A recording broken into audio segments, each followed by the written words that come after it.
Association part time lecturers ఎవరైతే ఉన్నారో 820 మంది కుటుంబాల యొక్క బాధను రాష్ట్ర ప్రభుత్వానికి మనము కాదు, మనతో అయితలేదు. ఎందుకంటే 9వ రోజు సమ్మె చేయడం మనతో అయితలేదు కాబట్టి పెద్దలు గౌరవ పార్లమెంట్ సభ్యులు మల్కాజ్గిరి ఈటెల రాజేంద్రన్న గారు మరియు రాజ్యసభ ఎంపీ గారు ఆర్ కృష్ణన్న గారు మరియు అబ్బాస్ సిపిఎం సెక్రటరీ గారు మెంబర్ సెక్రటరీ గారు ఎం శ్రీనివాస్ గారు మరియు రామకృష్ణన్న గారు అసిస్టెంట్ ప్రొఫెసర్ వీళ్ళందరి ఆశీస్సులతో అయినా కానీ మన పార్ట్ టైం లెక్చరర్ల యొక్క బతుకు అనేది కొంచెం ముందుకు పడుతుందేమో అని చెప్పేసి ఈ యొక్క కార్యక్రమానికి వేదికగా వీళ్ళందరినీ కూడా తీసుకురావడం జరిగింది.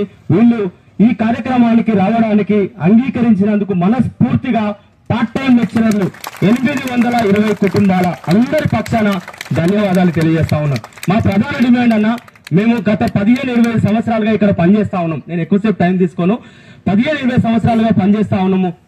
చాలని వేతనాలతోటి పనిచేస్తా ఉన్నాం. ఇక్కడ మా డిమాండ్స్ ఏంటంటే మమ్మల్ని రెగ్యులరైజ్ చేయాలి. ఒకటి రెగ్యులరైజ్ చేయాల్సింది తప్పకుండా. ఎందుకంటే 15-20 సంవత్సరాలుగా పనిచేసేటువంటి వ్యక్తులు ఈ యొక్క రాష్ట్రంలో తెలంగాణ ప్రభుత్వంలో ఎవరు లేరు, మేము తప్పించి. సో ఖచ్చితంగా మమ్మల్ని రెగ్యులర్ చేయాల్సిందే అని చెప్పేసి చెప్తా ఉన్నాం. మాకు ఉద్యోగ భద్రత కూడా ఇవ్వాలి. ఈ జీవో నెంబర్ 21 ఏదైతే ఉందో, జీవో నెంబర్ 21 ఏప్రిల్ 4, 2025లో వచ్చినటువంటి ఈ జీవో నెంబర్ 21 ఏదైతే ఉందో, జీవో నెంబర్ 21 మాకు చాలా ముప్పుగా ఉంది. దాంట్లో కూడా మాకు వెయిటేజ్ కల్పించి మాకు ఖచ్చితంగా ప్రాముఖ్యత అనేటువంటిది ఇవ్వాలని చెప్పేసి ఈ వేదిక నుంచి డిమాండ్ చేస్తా ఉన్నాం రాష్ట్ర ప్రభుత్వాన్ని. చాలా శాంతియుతంగా మేము పోరాటం చేస్తా ఉన్నాం. ఎక్కడ కూడా ప్రభుత్వాన్ని ఇబ్బంది పెట్టలేదు.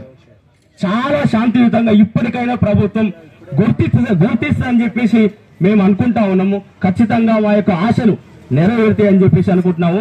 ధన్యవాదాలు అందరికీ కూడా. Thank you.